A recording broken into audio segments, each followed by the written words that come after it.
sejak kasus penghilangan orang ini ada yang dihukum. Pertama dari Special Force ya, dari Kopassus. Ada 11 orang Kopassus membentuk apa yang disebut tim mawar penculikan terhadap 9 orang sorry. Tapi sebetulnya ini hanya scapegoat ya, ini kambing hitam.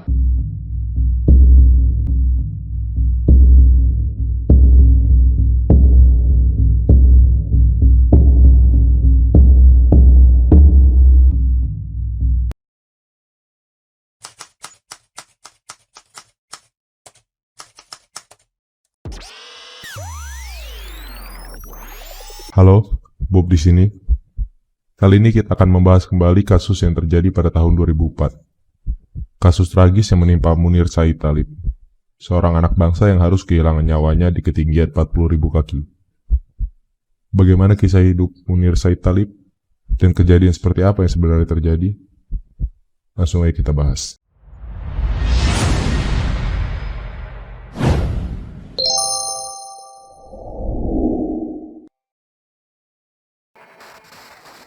Skripsi tentang buruh.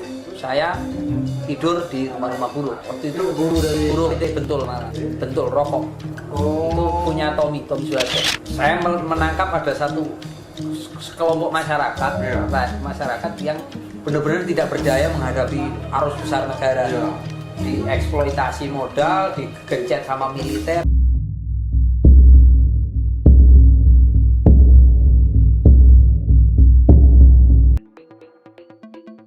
Munir Said Talib lahir pada 8 Desember 1965 di Kota Malang, Jawa Timur, Indonesia.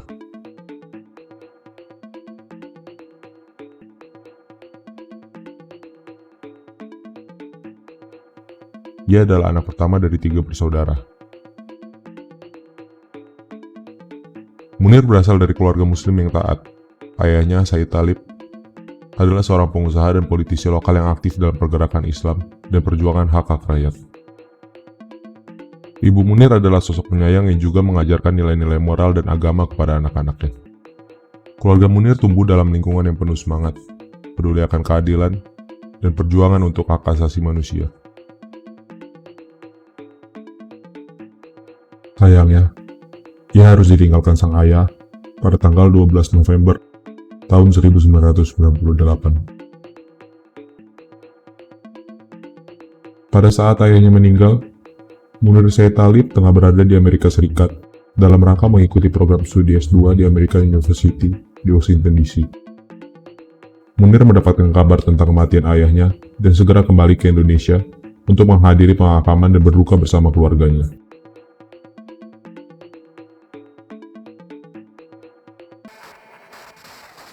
Kan kecelakaan lalu lintas, beda 2 hari tokonya terbakar. Jadi bapak saya itu meninggal sekaligus seluruh warisannya hilang. Jadi kemudian semua dari 7 bersaudara itu kerja.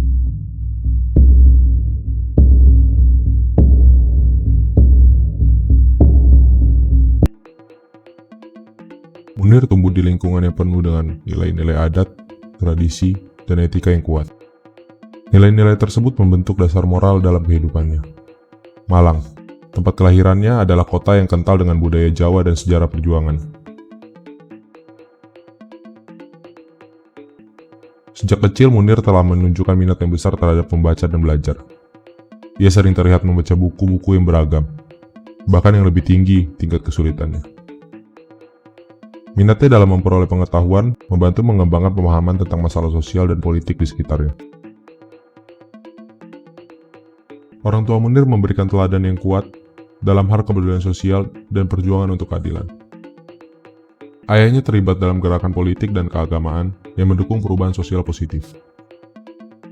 Pengaruh lingkungan keluarga mendorong Munir untuk memahami pentingnya membantu mereka yang lebih lemah dan memerangi ketidakadilan. Ketika masih di bangku sekolah, Munir sudah terlibat dalam organisasi pelajar yang fokus pada kemanusiaan dan keadilan. Ia aktif dalam berbagai kegiatan yang berhubungan dengan perjuangan hak asasi manusia.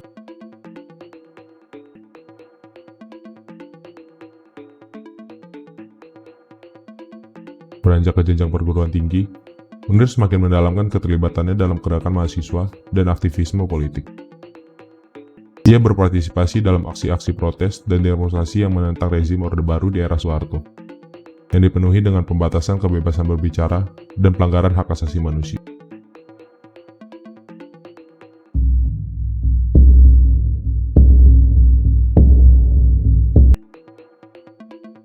Munir melanjutkan pendidikan tinggi di Fakultas Hukum Universitas Brawijaya di Malang, Jawa Timur. Di kampus, ia terlibat dalam organisasi mahasiswa dan terus mengamplifikasi suara aktivisme dan perubahan sosial.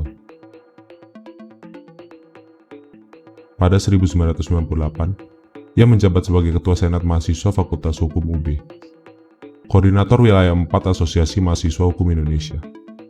Ia juga aktif di organisasi mahasiswa, Forum Studi Mahasiswa untuk Perkembangan Berpikir, Sekretaris Dewan Perwakilan Mahasiswa Hukum Unbrau, dan anggota Himpunan Mahasiswa Islam. Selepas kuliah, Munir semakin serius dalam dunia aktivisme dan mulai terlibat dalam beberapa advokasi kasus HAM.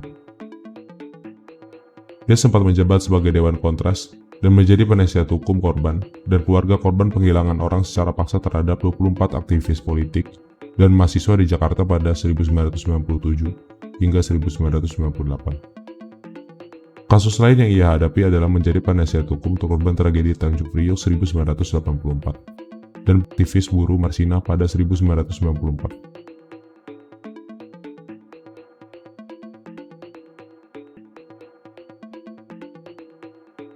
Ia juga menangani kasus Araujo yang dituduh sebagai pemberontak yang melawan pemerintah Indonesia untuk memerdekakan Timur Timur pada 1992, dan kasus pelanggaran HAM lainnya.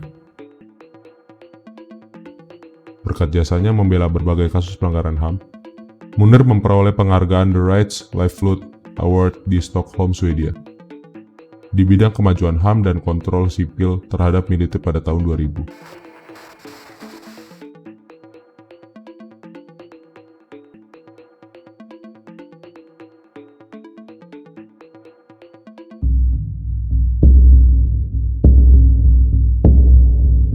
Pada 1999, Munir Said Talib menikah dengan Suciwati.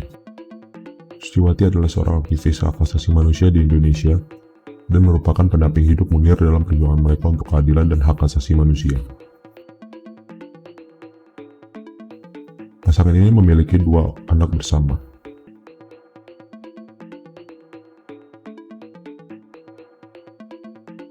Nama pertama Munir Said Talib dan Suciwati adalah Diva Zunita Anissa.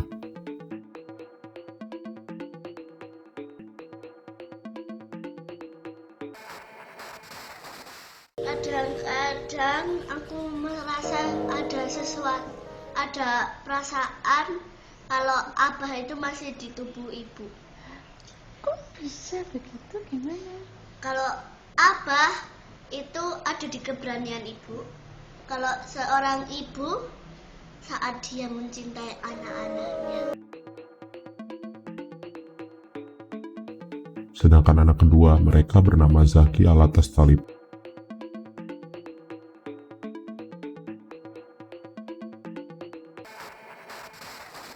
Dendam nggak sih sama yang membunuh abah? Ya kak, Kenapa? dendam itu tidak baik. Dendam itu dosa. Oh, oke. Kalau kamu ketemu sama pembunuh abahmu gimana? Ya, doakan saja semoga dia dapat hidayah dari Allah.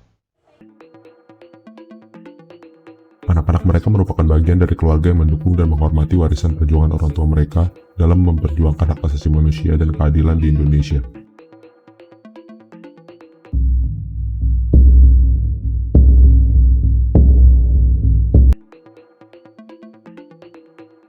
Munir semakin mendalamkan pemahamannya tentang isu-isu politik dan sosial di Indonesia, serta dampaknya terhadap masyarakat. Aktivitasnya dalam gerakan mahasiswa memberinya kesempatan untuk belajar tentang dinamika politik dan perubahan sosial. Selama masa remajanya, Munir mulai menyadari dampak buruk dari kekerasan negara terhadap masyarakat sipil dan pentingnya memperjuangkan hak asasi manusia. Pengalamannya menghadapi represi rezim Orde Baru mendorongnya untuk semakin terlibat dalam upaya pemberantasan ketidakadilan.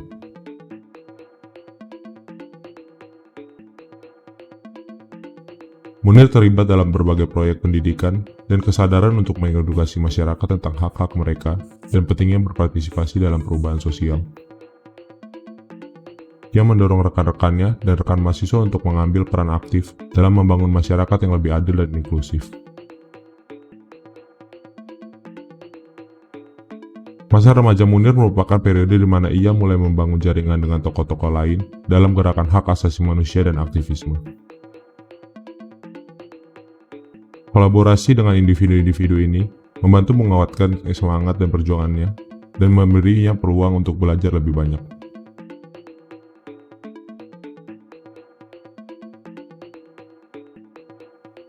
Masa remaja Munir juga saat yang penting dalam sejarah Indonesia, karena gejolak politik dan sosial yang memuncak dengan runtuhnya rezim Orde Baru pada tahun 1998.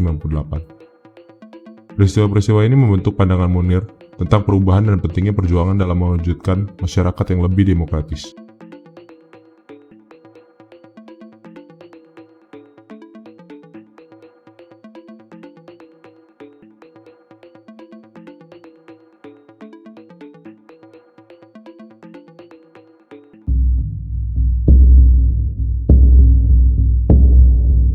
Menurut informasi yang dikutip dari kompas.com, pada Senin 6 September 2004, pukul 21.55, pesawat dengan nomor penerbangan GA974 lepas landas dari Jakarta menuju Belanda.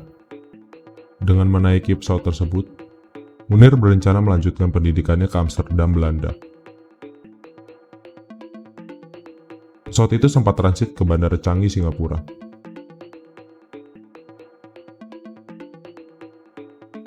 Dalam perjalanan menuju Amsterdam, tiba-tiba Munir merasa sakit perut setelah menenggak segelas jus jeruk.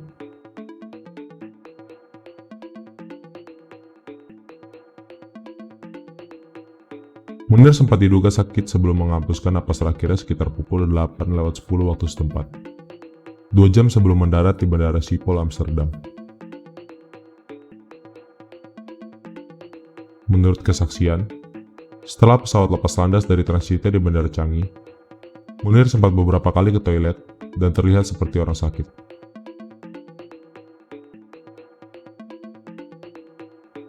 Dia mendapat pertolongan dari penumpang lain yang berprofesi sebagai dokter. Munir pun dipindahkan ke sebelah bangku dokter dan mendapat perawatan.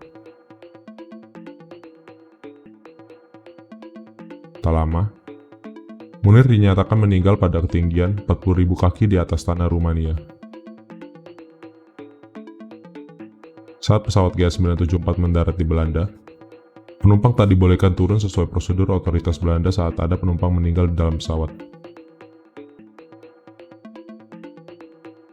Setelah menjalani pemeriksaan selama 20 menit, penumpang baru dibolehkan turun. Jenazah Munir diturunkan dan dalam pengurusan otoritas Belanda.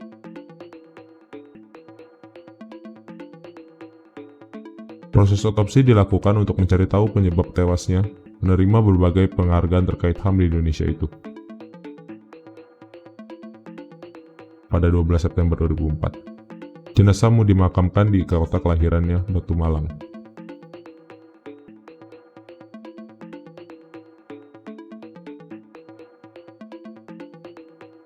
Mengutip harian Kompas, 13 September 2004, Institut Forensik Belanda menguapkan hasil otopsi jenazah Munir. Ia meninggal dunia karena diracun dengan arsenikum.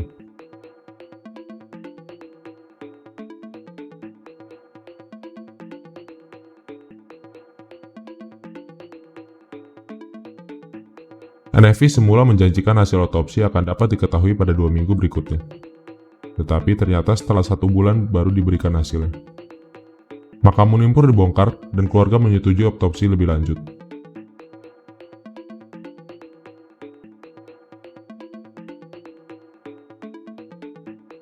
Keluarganya bahkan masyarakat Indonesia dapat merasakan sakit yang teramat karena ditinggalkan sosok anak bangsa yang begitu bersinar di antara banyaknya masalah di negara kita pada saat itu. Pasti aku pengen membesarkan anak-anakku di ruang-ruang kejujuran dan bekerja untuk kebenaran juga nantinya ke depan, dan hari ini aku memang juga menyerahkan kepada mereka apa yang mereka pilih untuk hidup mereka.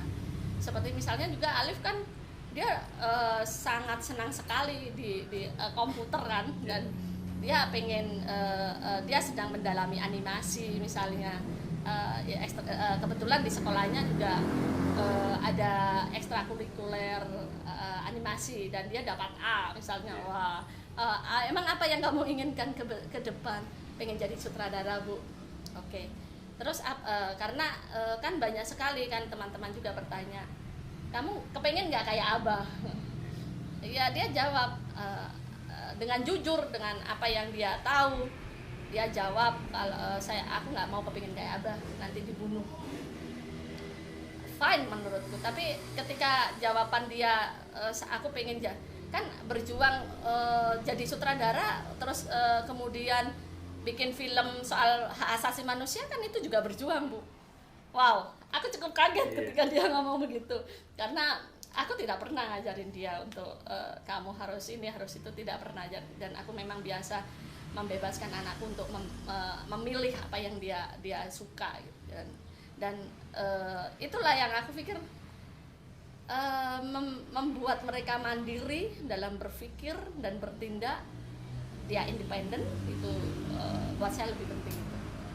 Ketika kita independen dan punya kepribadian yang mandiri itu, ya siapa yang bisa nyuap dia, ya kan? Jadi manusia merdeka.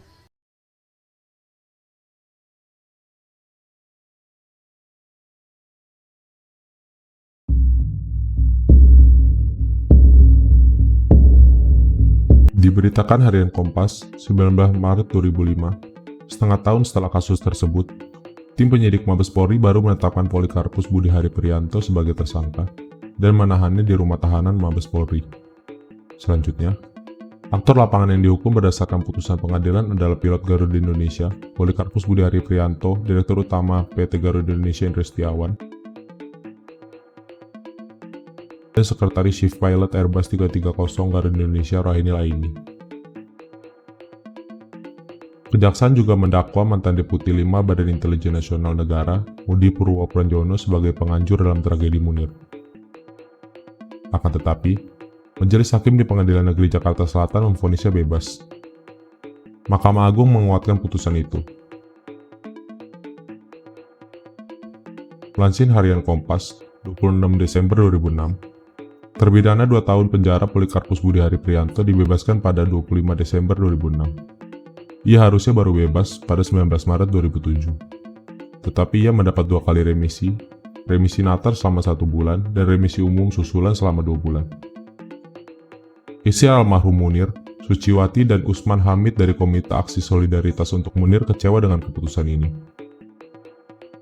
Mereka mempertanyakan kebijakan pemberian remisi oleh Presiden Susilo Bambang Yudhoyono saat itu. Mereka menilai Presiden sangat tidak peka terhadap rasa keadilan masyarakat, sekaligus memicu pertanyaan terhadap komitmen pemerintah menangani kasus ini. Polikarpus Budi Hari Prianto meninggal pada tanggal 17 Oktober 2020, 16 tahun setelah kejadian tragis yang menimpa Munir, dengan meninggalkan banyak fakta yang belum terungkap terkait kejadian tragis tersebut. 19 tahun berlalu, Munir Said Thalib meninggalkan kita semua dengan banyak pelajaran yang dapat kita petik dari kisah hidupnya.